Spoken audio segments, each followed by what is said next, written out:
wonderful family and friends out there in Facebook and Instagram and whatever land you are in. It is your girl Rasheida. Just throwing out here, just wanted to say hello, hello. Welcome to Live with Lisa and Rasheida. But as you can see, there is no Lisa. Just me. So y'all, unfortunately, y'all got to deal with me and my shenanigans. But with all that being said, today, our show is going to be a very educational show, but you know it's going to be entertaining because hello. Okay. So, of course, as you see, we posted through this out there as to many people as possible so that you guys can jump on. The conversation today is going to be about, it's called Beyond. This is me labeling this show, Beyond the Blue Veil. So, and for those who don't understand what that means, is just being, it's a conversation we're going to have with an amazing woman today, this evening, about being a woman and being a Black woman and being a police officer and also having to deal with those two worlds. And then when they collide, like they did during it's still the BLM movement, but in the height of it and dealing with the two worlds, and then also, you know, working through your own things like what it had to do with you, do with you on mentally, physically, emotionally, and not just in your job, but how that affects you at home and in your relationships. So we're gonna have quite a few conversations. You know, it's gonna be a whole lot going on. So as y'all can see today, we have Miss Beverly K. Collins. I don't know if I'll say Beverly. I'm gonna say Kimberly. Lord have mercy, I gotta get. Hold on, let me just have a glass of wine. Hold on, let me take a sip. Okay, I got myself. I needed that. You know, I done called her the wrong name, Jesus. So definitely, Kimberly K. Collins, she is an amazing person. She represents those two worlds that I was just describing. And we're going to talk to her, but have a little dialogue. And if you can, you guys jump in the Zoom room if you want to, if you can. If you see on the link, there is a link that says where you can jump into the Zoom room if you want to be actual in the conversation, like real time versus watching on Facebook. But definitely, if you can, jump in the room, jump in the conversation, because it's going to be good. It's going to be good. All right. So without further ado, I'm introducing you to Kimberly K. Collins. She is an amazing, wonderful person. She is honestly, I'm going to let her tell you who she is and how great she is, and just tell you a little bit about her story and about her journey. All right, Kim, go ahead and take it away. Thank you so much. You heard so well. I was impressed myself. Thanks again for having me. Absolutely. My name is Kim, and I always give a disclaimer whenever I talk to people. It's never my intention to offend anybody, you know, but I am very open. I have no problem with being transparent. And whenever I speak, I never specifically name my agency, and I do that for a reason, because I never want to be accused of speaking for them. Mm-hmm. I'm giving my opinion, I'm giving my viewpoint. So I just want to put that out there. So a little bit about me. I am born and raised Gary, Indiana, graduate of the best high school in Gary Roosevelt High School. And you done messed up right there. Hold on. Hold on. I am married to a cougar. You think I'm going to allow you to say that on our show? Of course, you know, it's always fun. You know, Roosevelt West Side. Yeah. I'm sorry. Okay. Go ahead. It's okay. So I graduated from Roosevelt High School, class of 1996. My first year of college was at the University of Tampa. Best experience of my life. I chose the career, chose law enforcement specifically for two reasons. When I was 17 years old, while I was still in high school, unfortunately, my cousin was killed. He was 19 years old at the time. He was at a party. And unfortunately, the guy who killed him, I can't even call him a friend, you know, because of the outcome, but it was so ironic. A few weeks prior, I saw my cousin at the gas station with the very guy who ended up killing him. So that, of course, was just a devastating thing to go through for my family. And after my first year of college, unfortunately, my father was a homicide victim.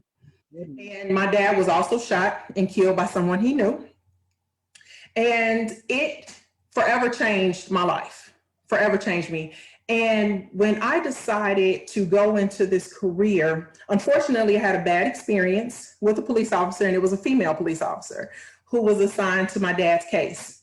And the unfortunate part, and I don't know if it's because she had been in the job so long that she had become desensitized. I don't know what it was, but when I said this woman had no compassion, she had none whatsoever. And when my father was killed, my father's visitation was on Father's Day in 1997, and I buried him the next day. The guy who killed my father was never charged. He was in custody only for a few hours. And when I had the conversation with the female detective, of course, I had a lot of questions. Again, I'm a criminal justice student. And at the time, one of my professors was a retired Gary police officer who was very instrumental in helping me. And I asked her, you know, what was going on with the case? Wanted to know when the guy was going to be charged, all the questions that most people ask. And this woman said to me, and I quote, that there would be no charges. And she told me because it was simple. It was his word against a dead man, and a dead man can't talk. And I was just stunned, like, did this woman really say this? And I with people to say, and a lot of people have negative opinions about law enforcement in general based on experiences that they had. But I took that experience with this officer, and I knew the type of officer I did not want to be.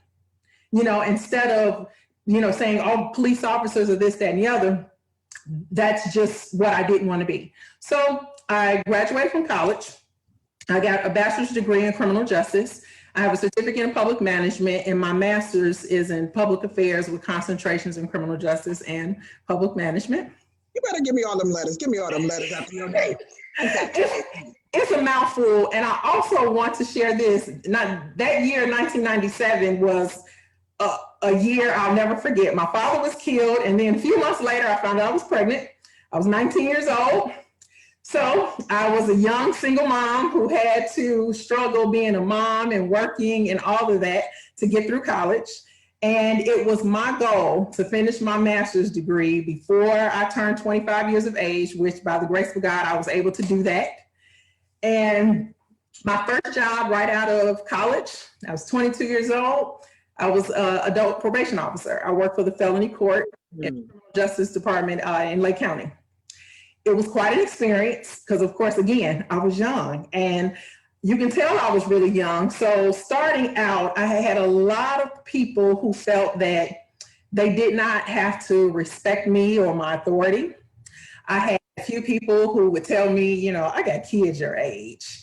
You know, so it was challenging in the beginning. However, I had a job to do, and I was going to do that job.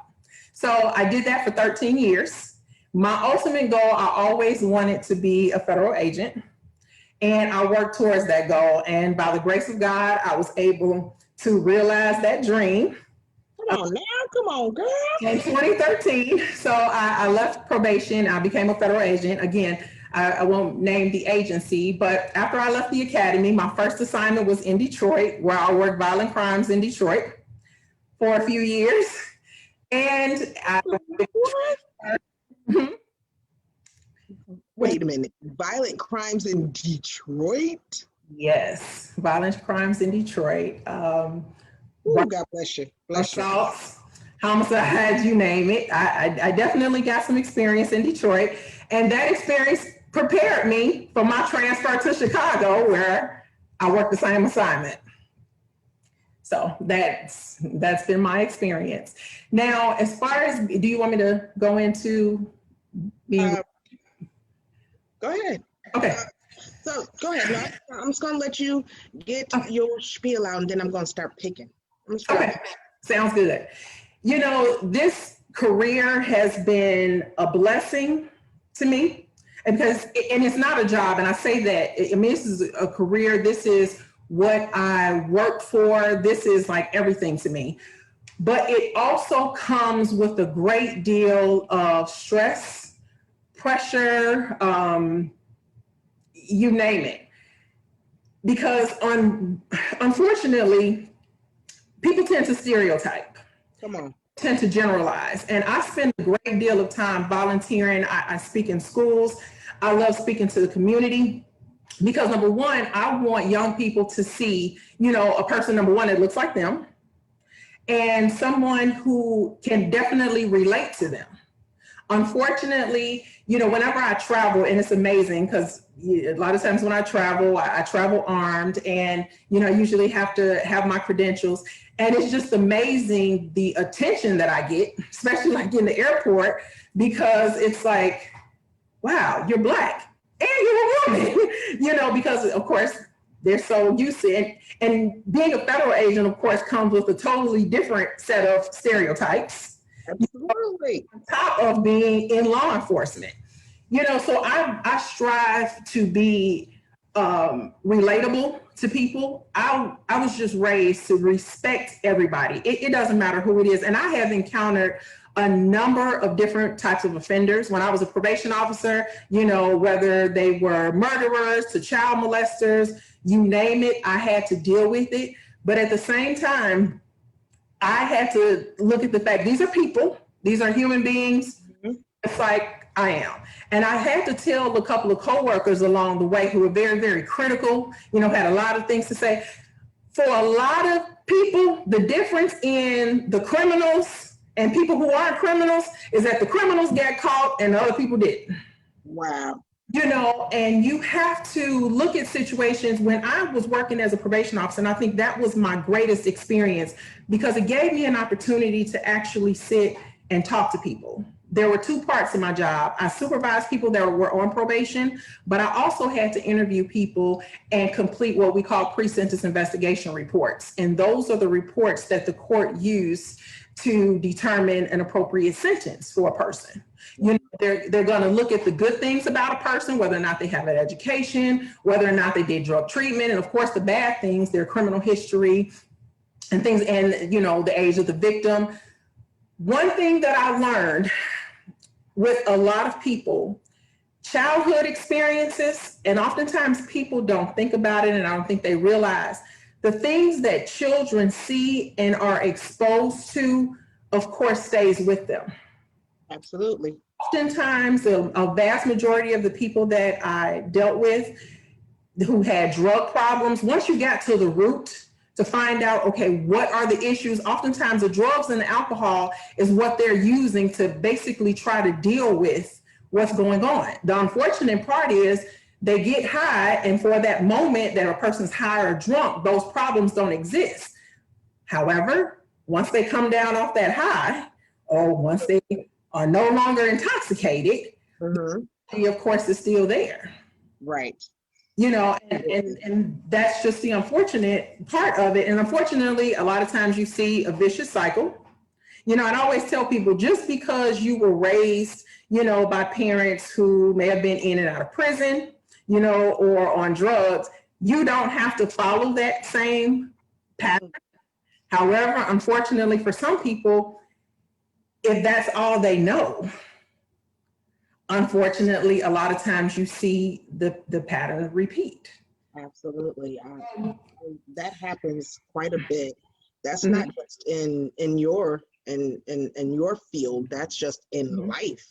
Right. That happens, and a lot of people don't know. I guess, like they say, you do have to be conscious of what you do around and in front of your children, because they are only going to imitate what you do. You may say one thing, but they're watching what you do, so they're going to imitate your actions.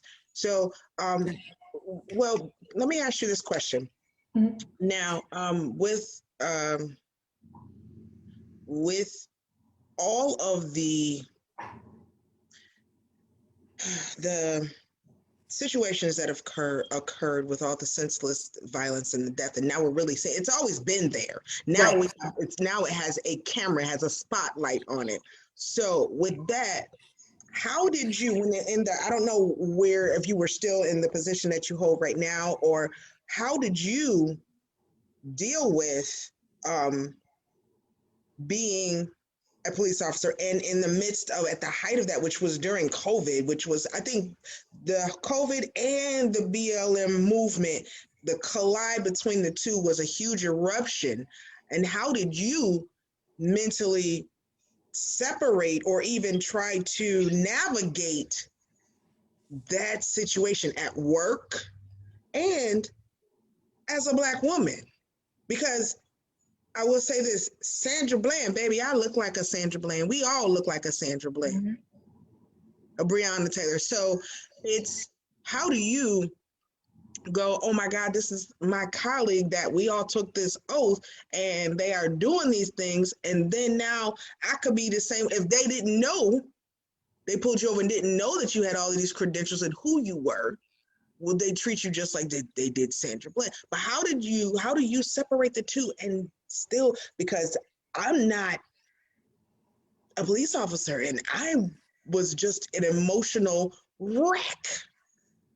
So I mean, is there some type of training? Well, we know ain't no training, ain't no sensitivity training. Shit, excuse me. Oh, come on.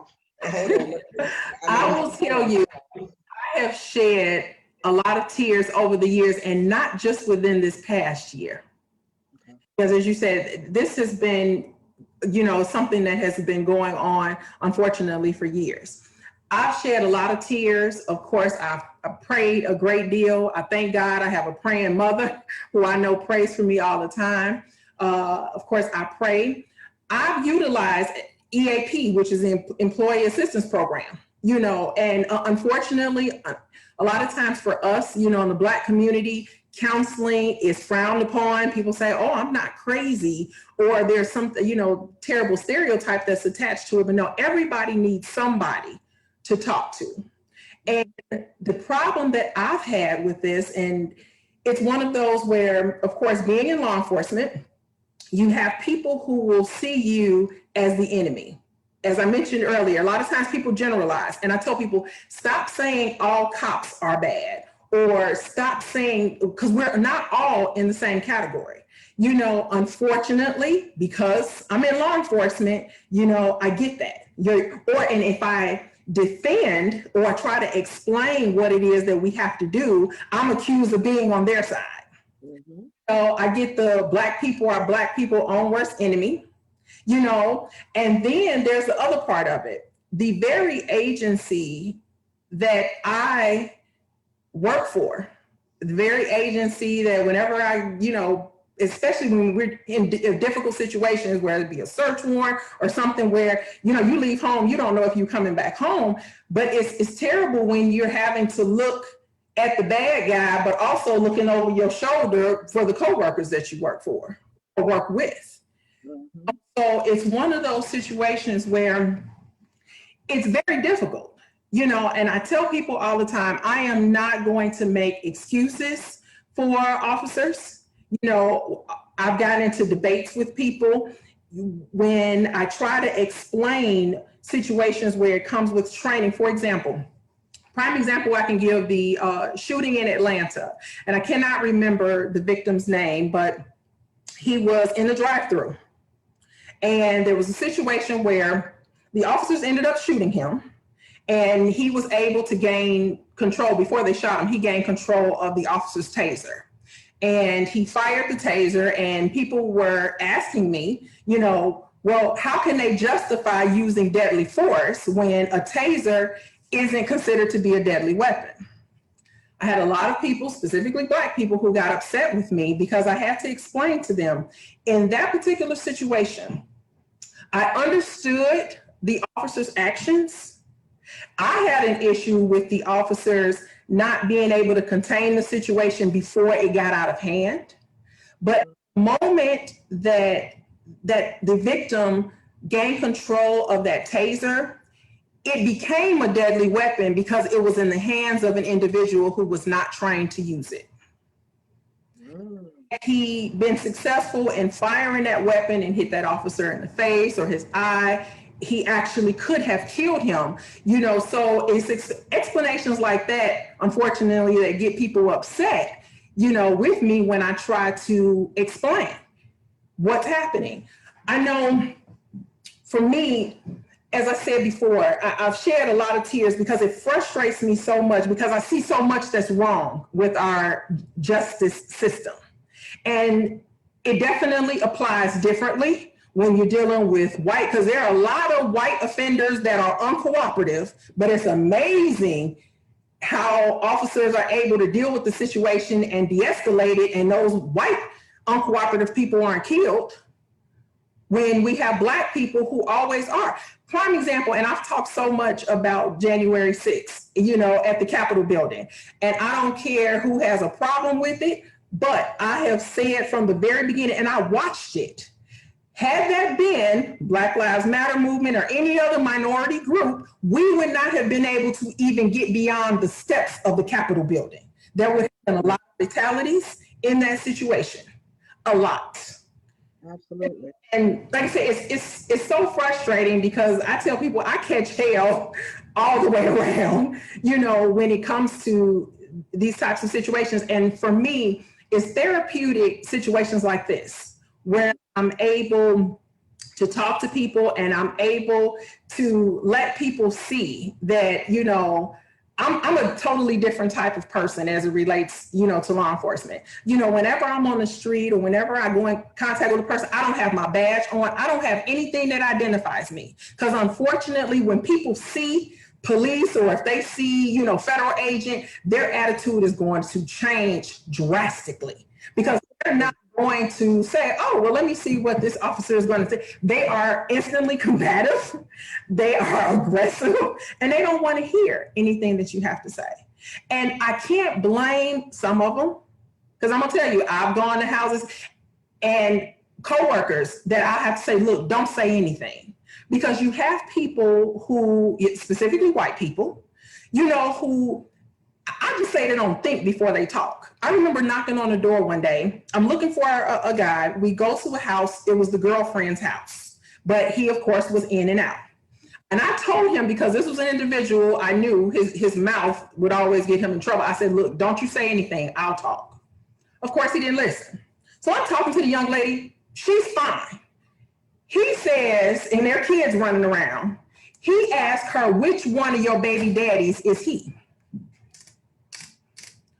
When I tell you, I looked, and you know, we all have these different sides. I can be very professional, but then that other side, of course, and I instantly, because I was pissed off at what he said. She didn't have to say anything.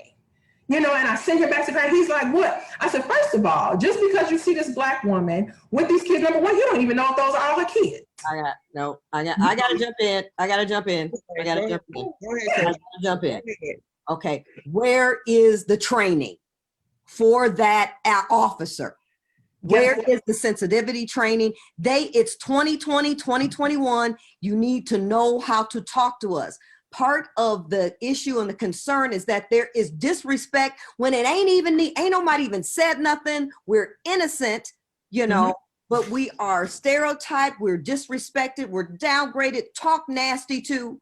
And so it is very challenging to be able to navigate an officer. I don't care what color you are. My 23-year-old son is in the kitchen making dinner. And he said for him to stay alive, it's important to him to have the mindset to think that all of y'all are bad, so he can make sure that his behavior is on the straight and narrow. Because anytime as a young Black man you let your guard down, they're going to take advantage of that. They're just not trained. And you know what? I really don't think they give a fuck. That's it. That's really it. They just don't care. So for my son to have the mindset and the attitude, well, I'm gonna just say that all y'all mofos are bad so I can stay alive. But as soon as I let my guard down in any way, then all of a sudden, you know, he can be suspect number one. Seriously, just by accommodating or helping the officer or this, that. My son had a situation this summer, you know, where he thought he was just going to go down to the Minneapolis police station and help somebody out with, you know, a case that an investigator was having. And we're like, oh, no, hell no, we don't help them. A Black man does not, this is Minneapolis, okay? Revolution started right here in 2020, post-murder of George Floyd. No Black man, innocent Black, willingly just goes down and gives any type of DNA to a police officer. We have to think of ourselves first in this situation. The system is not designed for us to win. And I can agree with most of what you're saying. And again, I totally relate. I'm gonna tell you, I tell people I've been stopped, even as a federal agent. At one point, I was going back and forth between Detroit and Gary, because my daughter was still in high school and my assignment was in Detroit. I got pulled over a couple times, both hands on the steering wheel. And it was one of those situations where, and I only mention, my position because I remember one time an officer, white officer, was yelling at me from his car, let me see your hands. Now my hands are on the steering wheel because I know instantly. And I tell people, your hands for a law enforcement officer, these are the most dangerous things you have, because that's why they always say, let me see your hands. Because and this too, the or melanin. I'm sorry. The melanin is a weapon. Is a threat. I'm sorry, but your being black is a threat. Period. Absolutely. And so I had my hands. Now I see the officer, instead of him coming on the driver's side because traffic was heavy, he was approaching on my passenger side. I instantly let my back window down to let him know that I was armed. Instantly, before he even got to the car, because I knew if I had allowed him to get to that window and first thing he see is my gun, he was going to, pull his gun and we don't have a situation. So I knew instantly. The sad part about it, had I been a white woman, same situation, I realized it would have been. And he asked me all these questions. Well, why do you have a gun? And I told him, I said I'm a federal agent, and then he gave me the First Amendment right. Well, at this particular point, I just say, hey, and I always tell people, answer the questions as they're asked. You're going to get officers that are assholes. I am not going to make excuses for them, but I always tell people, don't add fuel to the fire. On the street with that officer is not where you want to fight that battle. You don't. So when, and I told him, hey, I have my credentials, and I said, it's in my purse, it was on the floor, and I'm telling him exactly what I'm doing before I even move my hands, and it was just what was amazing to me. Once I, of course, showed him my credentials, his whole demeanor, of course, changed. He was so pleasant, and it was just, I just shook my head. Of course, he, sent me on my way, but it was just amazing to me that we had that dialogue. Well, tell me why it was amazing. You know what? Because, you hear about it, and as women, we aren't subjected to it as much as Black men are. Of course, you hear so much about the interaction, you hear so much about how the officers, act, but it's just, and of course, you just think, of course, in this day and age, I've gone to scenes before when I was in Detroit. I get to a particular scene and I've had officers yell and tell me to get back because they think I'm a family member of one of the deceased or somebody involved in the case. Of course, doesn't cross their mind that, hey, she could be law enforcement too. I'm instantly, and then of course, I pull my badge and of course, I get on the scene. I'm a federal agent. I said, now I need you to step back. Mm-hmm. I'm taking over this scene at this particular point, but again, it goes back to, that stereotype. And you mentioned before about training. Now we have training, we have the diversity training. And I remember going through that training as a probation officer, and I will never forget, I'm sitting up front and the instructor walked over to me and he says, you look nice today. And I smiled and I said, oh, okay, thank you. And he says, I just insulted you. And I'm looking at him and I'm thinking, why do you say that? And of course, he explained to me the fact that I said today, a person could question, so what do you mean? What do you say about every other day? Mm-hmm. And I bring that up because something so minor, I hadn't given it any thought, but he told us that to make us more mindful of the things that we say. And you have certain things that people, and your person, when you deal with cultural differences, that's another whole story, because you have situations where, people will say, oh, well, when you guys get together, for example, the N-word, which I can't stand. I can't stand when Black people use it while they're talking to each other. But you have people who say, well, people call each other that all day long. You know, so why is it offensive when somebody else does it? You know, but it's one of those situations where, again, it's so frustrating. It's so frustrating for me because, and again, when I see it, I'm the only Black female in my office. Okay, had been the only Black female for the longest, and it's so frustrating to me to see the differences, and a lot of times it's blatant. And because of this last administration that we had, people have been more emboldened. They seem to be, you know, I don't know what to say. Courage. It always existed, but now it's just like, hey, we can say whatever. I mean, heck, the former president did it. He can say whatever and do whatever, and you have people who think that they can too. Yeah, actually, really quickly, I'm gonna interject really quickly. One of the people on Facebook, Chris Peterson, she said training doesn't change their mindset or it doesn't change who they are at their core. So if you are a horrible, racist, nasty, mean person from the core, well, then then there's a whole nother test to make sure that we're not bringing those types of individuals into law enforcement. We are not filtering out the bad seeds. We're not. The Minneapolis Police Department has actually found that some of their officers have had criminal backgrounds, domestics after. So again, if I got a domestic, I ain't getting a damn job. Okay. wow. Okay.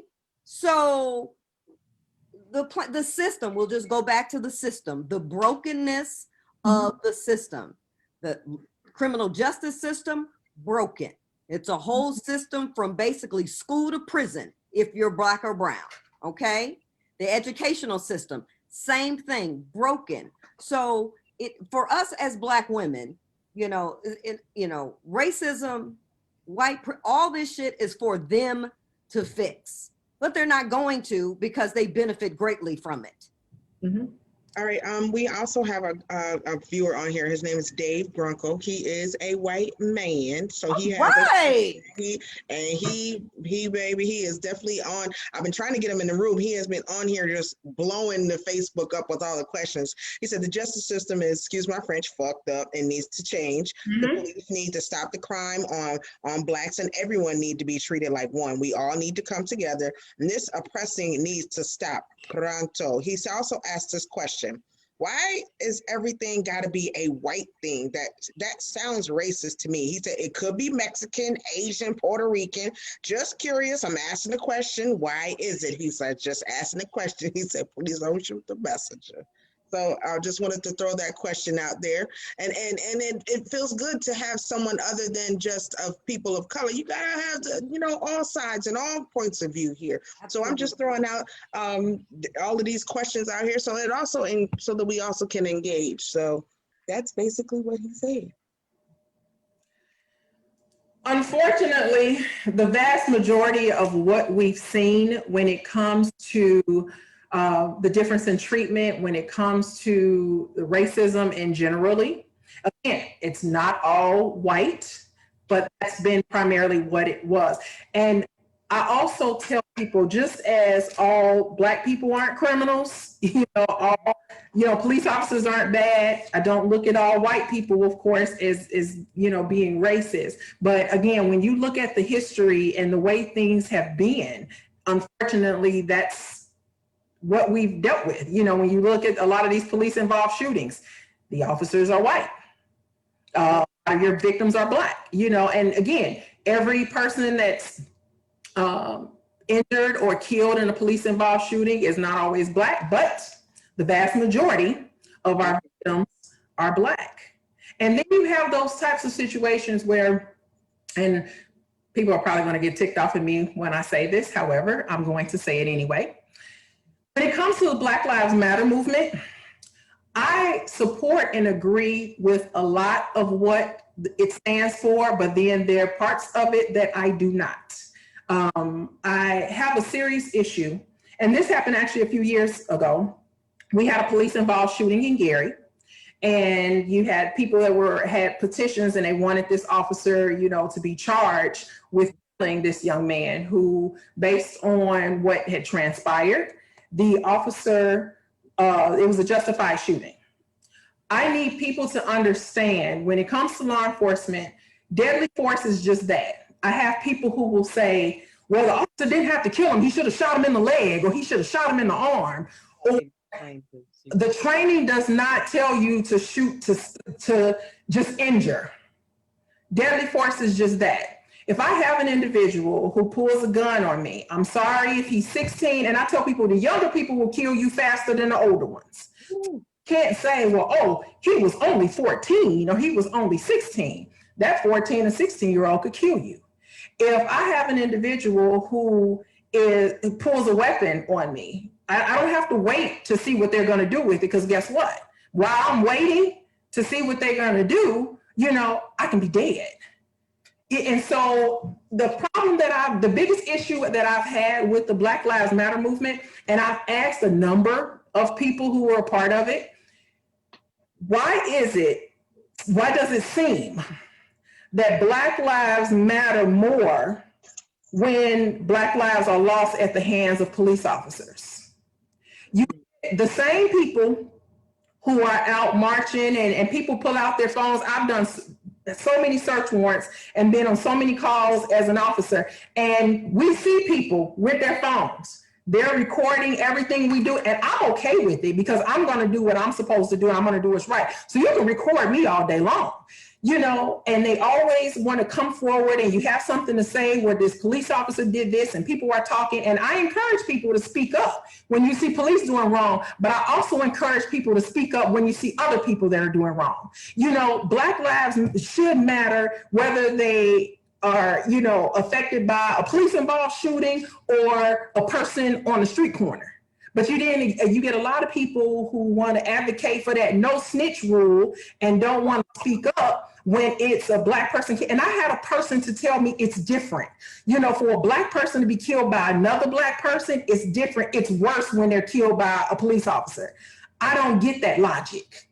And I say this because I've been on that side. I've been the child of a homicide victim. I'm the cousin of a homicide victim. And I know other people. And I remember when my cousin was killed, he was at a party with a group of people. And for the longest, the police had the hardest time. People didn't want to cooperate. Nobody wanted to say anything. And that's the frustrating part, of course, for us. And I've heard people say, well, it's not our job to help the police. We're not there. We don't know what's going on. But then you get upset and say the police aren't arresting and aren't charging people. And there's also a difference. People say, well, the police know who did it. Knowing who did it and being able to prove it are two totally different things. So when people get frustrated with the police and what we're not doing, I get more frustrated with people who witness and people who know what's going on. Because my thing is to be silent and to have this no snitch rule attitude. You're saying it's okay, in my opinion. It's sometimes people have to take a step back and say, okay, what if this was my son?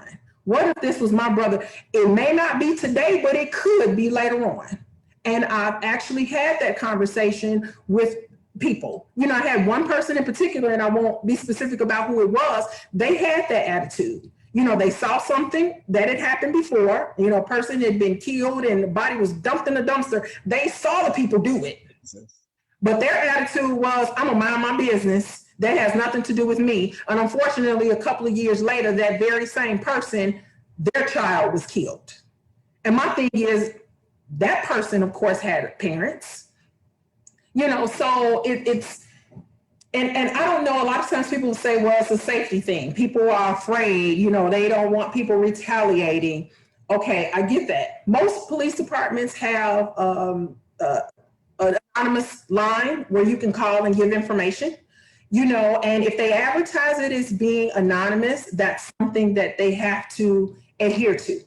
We just need people, of course, to point us in the right direction. You know, give us the information, and it's basically like putting a puzzle together. You have all these different pieces. Right. If you're missing just one piece of that puzzle, the puzzle was no good.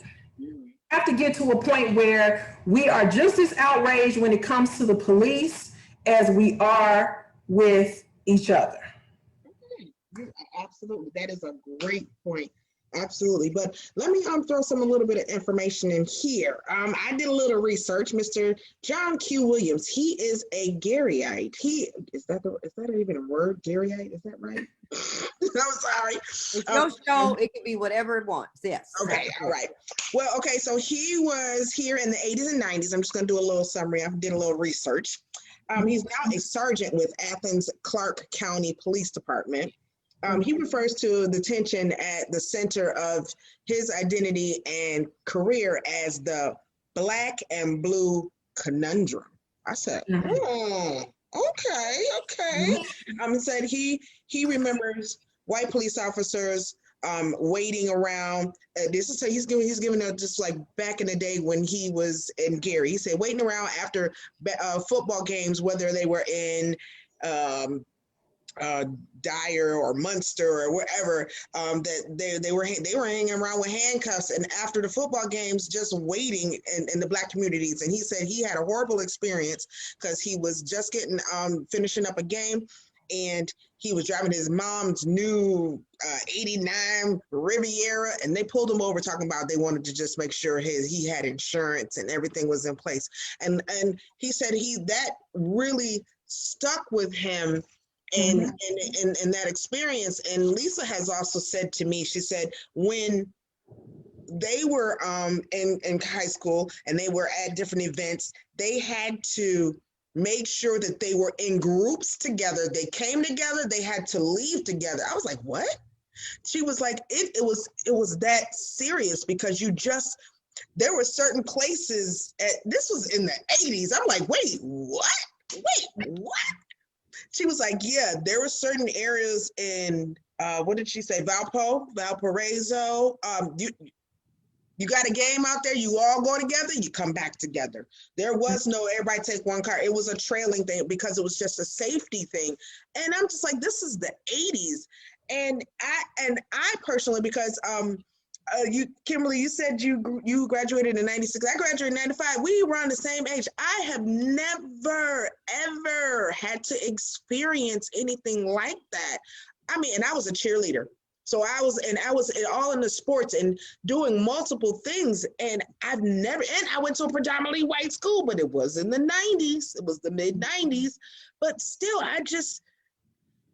we had our share of racial issues, but and just hearing that he was from Gary, and then what his story was, and then also hearing from what Lisa has told me, just the history, I'm going, we have always been very guarded since we just been very guarded and very leery of anyone in the police department. And I noticed that one more thing that I noticed was that I use. I know this may sound crazy. This is a tactic that I use and I just used it, I'm going to say about 3 days ago. I am driving in my car. I have a black Mercedes. I'm a black woman in a black Mercedes. And I'm just driving. And as I go past the street, I see two police officers, and it was three of them, and they whipped out behind me, and like they were all right behind each other, boom, boom, boom, boom. So I'm driving, and it's crazy because I was on the phone with my daughter, and my phone is always, I have the metal thing, the magnet, so it's in the dash, so I'm always hands-free. But we're talking, and we're on the phone through the Bluetooth, and we're just talking. I said, oh, 3 police officers just really ran, and they literally ran up on my bumper. So I instantly, it's crazy because it's horrible that I have to feel this way, that the point where I instantly get anxious, or I instantly become fearful of my life because police officers are coming or behind me. Now, I'm straight. My registration good. Ain't nothing out. I know all my light bulbs is fixed because I just got them done. So I'm driving, and they are like up on my ass like, okay, I see you in my rear view. I can see your ass. And this is a technique that I do is I turn on my music, and I'm dancing. I'm dancing. And I would do extra over the top gestures. And I'd be like, and when I stopped, and then when I got to the light, the other police officer came from around, and he came right up next to me. And I looked over, and he looked over, and I'm like, Hey, ho, ho, that. I don't even know what I'll be honest with you, there are times when there's no music on in the car. I do this, and every single time they leave. I don't know if they're thinking, oh my God, this is a crazy black woman dancing all crazy. And I don't even want, no, we're gonna just let her go. We're gonna just go on. Or I don't know. And I was on the phone with my daughter, and I told her when it was happening, everything, she was like, "I'm turn your video on, turn the video camera. I'm sending you." I said, "Leah," she was like, "Nope, we just need to be video Skype." And my child was fearful for my life over the phone. She was like, "Ma, we just need to be videoed. If anything, they pull you over, I don't want you touching nothing. Just video us, just please." And she said, "I remember you telling me that." And I don't remember ever telling my daughter. She said, "Mommy, I do that to this day. And it works every time." And it's crazy that those are the things that you have to, and I do it to like, okay, I'm not terrified. I got to get through this feeling because I'm scared. Oh, my heart is racing, but I have to act like I'm trying to find a coping mechanism, if that even makes any sense. So, and I think it's horrible that I got to do that. Why can't I just be? Because you're black. Because you're black. That's the bottom line. That's it. That's because again, my white counterparts, my white friends, you know, when they get pulled over, you know what they're fearful of? Getting a ticket and their insurance rates going up. Where if I get pulled over, I'm worried about my life. If my son gets pulled over, we're worried about, we are not the same.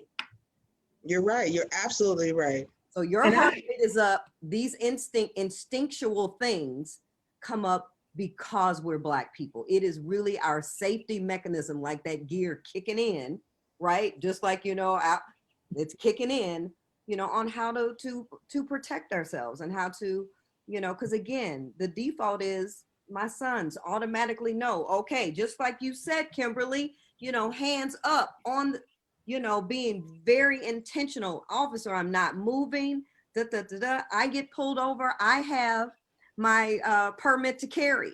They have that on file. So when they come up to my car after looking at my plate, they know Dawn Johnson, you know, has a conceal and carry. So therefore, I definitely could have a gun in my car, right? And they already know all of these things. So just having the awareness will keep you alive. Amen, amen, all right. And I'm going to add something else, and I'm going to be very transparent at this point. I got the shock of my life. I had, I guess you can say, unrealistic expectations. And I say that because once I became a federal agent, you know, you would think on the federal level, you have a different level. Right. And that's not the case. I'm going to tell you, my career, I have a total of 21 years. In 21 years, I have never been disciplined for anything. Short time ago, I was on duty and I was driving. I drive an unmarked car. And I was at a point where I was on a highway, didn't realize that the speed limit had changed, okay? So I got pulled over. You know, Chicago police officer pulls me over. I put on my signal light, have my hands visible like I'm supposed to. And he comes and asks me for my, you know, license and registration, and he asks the questions. And, but when he came to the car, it took him a minute before he even approached the vehicle. Big long story short, I ended up getting a ticket. He gave me a ticket. I didn't flash my badge. I didn't do any of that. And I am a stickler for following the rules. I don't, and the other times, as I mentioned before, other times that I've gotten pulled over, and when I got pulled over in Detroit, and I forgot to mention this, the officer mentioned to me that he had seen my vehicle. You know, at the time I had a big white Yukon, and it was kind of distinctive. He had seen the vehicle, of course, up and down the highway. And I know oftentimes, you know, when it comes to drugs and you see different vehicles, so I just attribute it to that. Because at that particular point, I wasn't speeding. This particular time, the officer told me I was speeding. I said, okay. He gives me a ticket. Now, he didn't find out that I was an agent until he questioned the registration of the vehicle. At that particular point is when I told him, but at that point, he had already given me the ticket. No big deal. I figured, hey, fast forward, reported to my boss. We have a form that you can fill out. And if the higher boss had signed off on it, they would have sent it to Cook County. It would have basically gone away. For whatever reason, he decided not to. So my boss says, hey, you got to figure out how you want to deal with this. I said, okay, I'll go to court. I spent 13 years, working in the courts as a probation officer. I figure I'll go to court. They'll offer me a deferral because I have no other tickets. They'll offer me a deferral. I'll pay the fine. As long as I don't get a ticket in 6 months or a year, the ticket will drop off. It's over and done with, right? That's what you think. Fast forward, the ticket gets dismissed. Prosecutor listened. I explained what happened. They ended up dismissing the ticket. What did my agency do? They launched a full-fledged investigation. At first, I was accused of using my position to get out the ticket. Now, reminding you, I didn't even badge the officer on the street, and in talking to a lot of my law enforcement friends, they're like, Kim, why you just didn't badge him? No, I obviously, again, let him do his job. And at that particular point, once I went to court is where I found out that the speed limit had dropped. And I'm on the highway. I don't know of any highway where the speed limit is 45, but it was 45 in this particular area. Okay. It's like a speed trap. Right. And of course, I just researched it, and there's a speed trap there because prior to that, the speed limit was either like 65 or 70. So it dropped.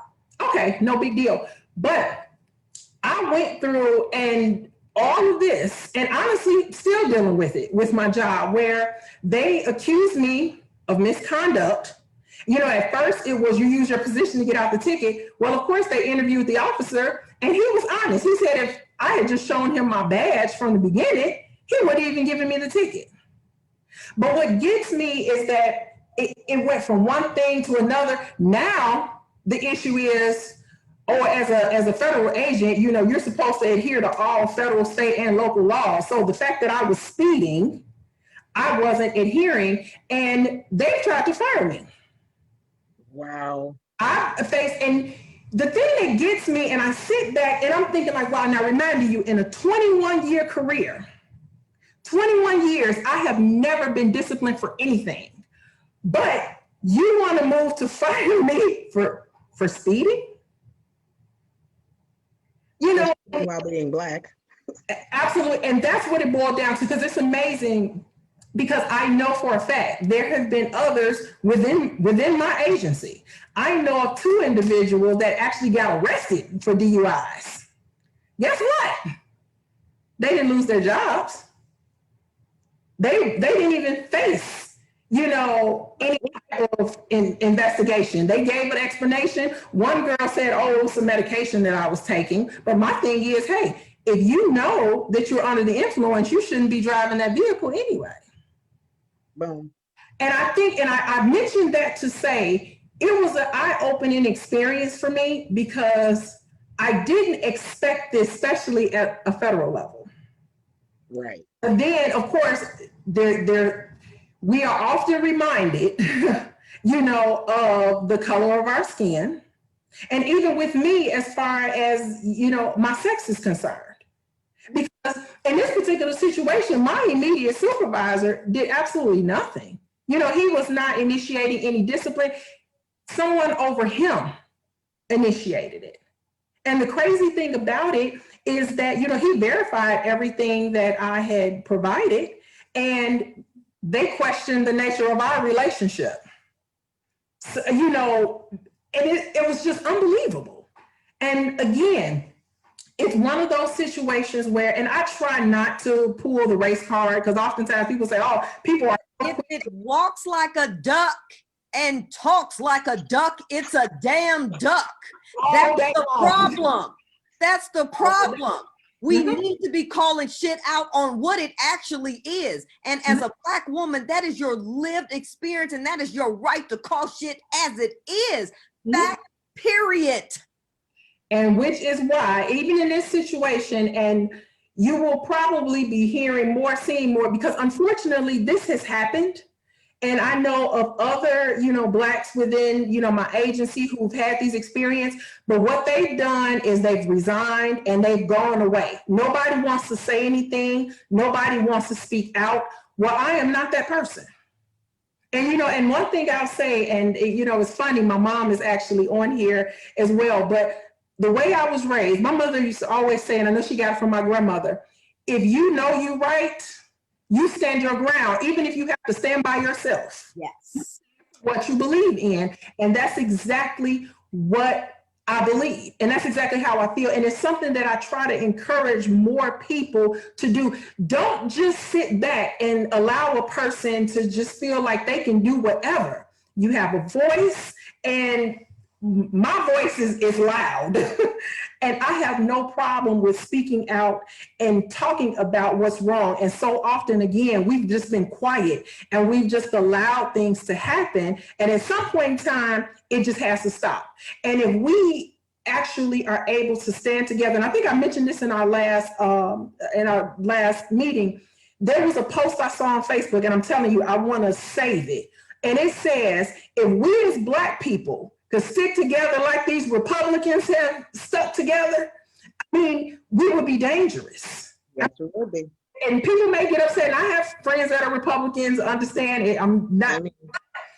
Here it is.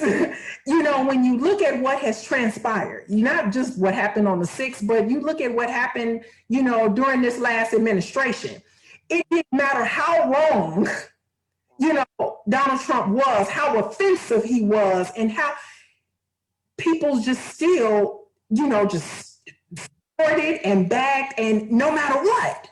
No. Fortunately, a lot of times unfortunately, when we go through things, you have people who shy away. And I have an issue, and let me say this, and I'm gonna let somebody else talk. I have an issue when we become successful, when you get to a certain point. I just totally believe in trying to help other people to get to that point. Unfortunately, you have people who figure, oh, I've gotten to this point, I've made it, I had to struggle, and they aren't mindful of other people. They don't care. I mean, I look at, there's some, Black people in my agency that are in a position to make changes, but they don't want to make waves. It's like trying to rock the boat. Right. You're in a position of power, but you're just in a position just based on the title, because other people are still, working your strings like a puppet. Instead of a person standing up and saying, look, this crap has been going on for too long. We're going to make some changes. They're more concerned about upsetting the other people than doing what's right. It's funny that you said that, because there was a post on Facebook, because we always, people posting stuff, and it's a picture. And it looks like it's a drawn picture of a person standing up, and it's a picture of their hands. And they say, listen here, these are not, I will, what did it say? Something like, I will show you these hands. These are not the same hands of my ancestors. So I need you to be mindful of that. Listen, I love my ancestors and all, but these ain't the same hands, and it will not react in the way that it used like my ancestors used to. So, I just want to say, because it's getting close to our wrapping up time. Coach Johnson, do you have a few words to end this conversation this evening? I'm gonna let you say a couple things. Mother Collins, I'm gonna ask you, if you want to say something, and let me know. And then we have also, I don't know her name, or Erica. That's Erica. That's my daughter. Erica. I like that. Erica. Yes. Thank you all so much. But I just want to see, Coach Johnson, you want to give us some words of encouragement, something here. You want to wrap it up, and then I'll throw my little last thing on there, and we're going to wrap it up. Well, I definitely appreciate your courage, Kimberly. Yes. And to come through with such, it is courage and transparency and a level of integrity that is just, I'm glad your mama's on here. Mwah. You did I know that's an right. amazing job, in this woman. And I said to you last time, Kimberly, I wish that you were the norm and not the exception. Come on. Okay. And so I appreciate this platform for bringing so much wisdom to our community and an outlet so we can, you know, be our dope, authentic selves as Black folks and be expressive like we are.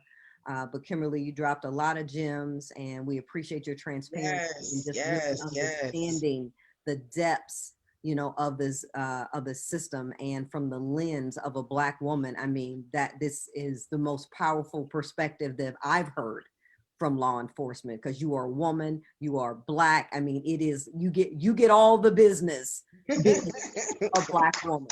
All okay. So thank you for that, sis. Thank you. Yes, thank you so much. And Kim, you have been very enlightening.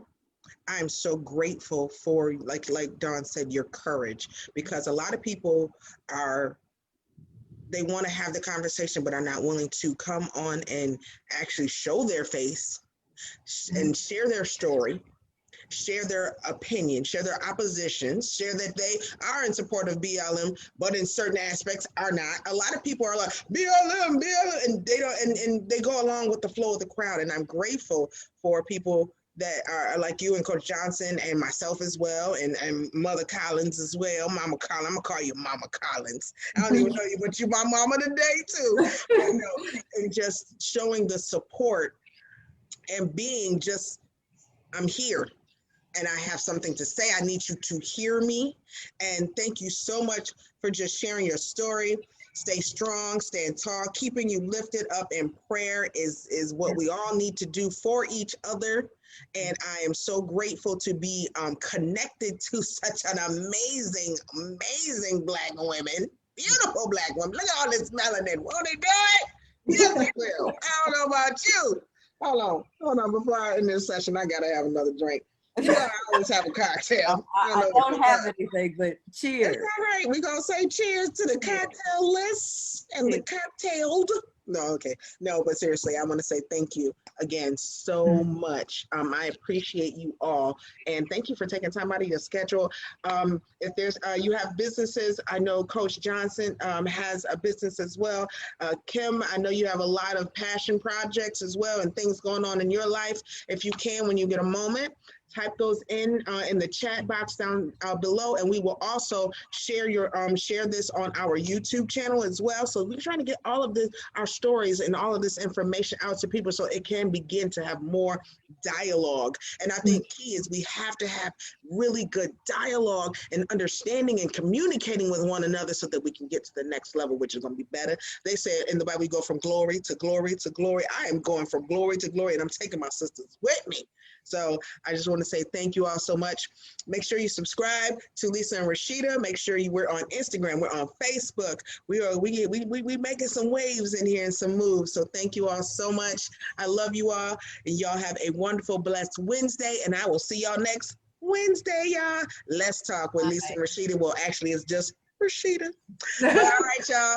Y'all have a great evening and have a blessed week. Peace. Thanks. You too. Bye-bye. Bye. Bye, ladies.